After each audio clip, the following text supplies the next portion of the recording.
കേരള തീരത്ത് മുങ്ങിയ MSC Elsa, Wan Hai 503 എന്നീ കപ്പലുകളിലെ ചരക്കുകൾ നീക്കാത്തതിൽ അന്വേഷണം ശക്തമാക്കി ഡയറക്ടർ ജനറൽ ഓഫ് ഷിപ്പിംഗ്. കടലിൽ വീണ ചരക്കുകൾ നീക്കം ചെയ്യുന്നത് കമ്പനികൾ അവസാനിപ്പിച്ചതോടെയാണ് DG ഷിപ്പിംഗ് അന്വേഷണം ശക്തമാക്കിയത്. വിവരങ്ങളുമായി സഹിൻ നമുക്കൊപ്പം ചേരുകയാണ്. സഹിൻ, നമ്മുടെ തീരവും നമ്മുടെ തീരപ്രദേശവും നമ്മുടെ ആഴക്കടലും എല്ലാം തന്നെ മലിനമാക്കിയതാണ് ഈ രണ്ട് കപ്പൽ അപകടങ്ങളും.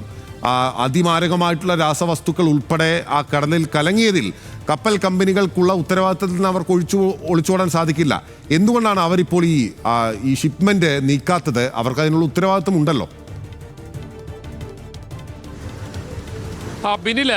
ബിനിൽ സൂചിപ്പിച്ചതുപോലെ തന്നെ ഈ ഉത്തരവാദിത്തത്തിൽ നിന്നും ഈ രണ്ട് കമ്പനികൾക്ക്, പ്രത്യേകിച്ചും MSC എൽസ, മറ്റൊന്ന് വാൻഹായ് 503, ഈ രണ്ട് കമ്പനികൾക്കും ഒഴിഞ്ഞു മാറാൻ കഴിയില്ല. പക്ഷേ ഈ രണ്ട് കമ്പനികളും ഇപ്പോൾ DG ഷിപ്പിങ്ങിനെ അറിയിച്ചിരിക്കുന്ന ഒരു കാര്യം, തങ്ങളുടെ കപ്പലുകളുടെ ചരക്കുകൾ കടലിൽ വീണതുകൊണ്ട് കടലിൽ യാതൊരു വിധത്തിലുള്ള നാശവും ഉണ്ടായിട്ടില്ല.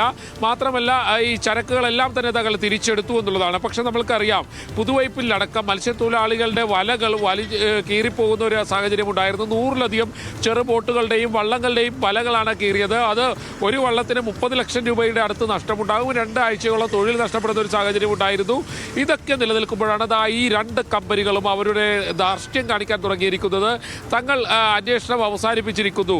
ഈ കരാർ ഏൽപ്പിച്ച രണ്ട് കമ്പനികൾ ഇതിനോട് പിന്മാറാൻ ആവശ്യപ്പെട്ടിരിക്കുന്നു. അങ്ങനെ ആ രണ്ട് കമ്പനികളും, കരാർ ഏറ്റെടുത്തിരുന്ന രണ്ട് കമ്പനികളും പിന്മാറിയിരിക്കുകയാണ്. ഇപ്പോൾ യാതൊരു വിധത്തിലുള്ള തിരച്ചിലുകളും കടലിൽ നടക്കുന്നില്ല എന്നുള്ളതാണ്.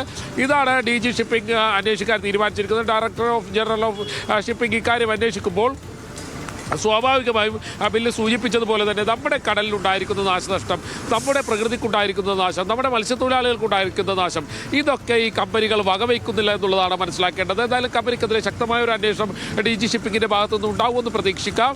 എന്തായാലും ഇപ്പോൾ നിലവിൽ യാതൊരു വിധത്തിലുള്ള തിരച്ചിലും ഈ കമ്പനികൾ നടത്തുന്നില്ല.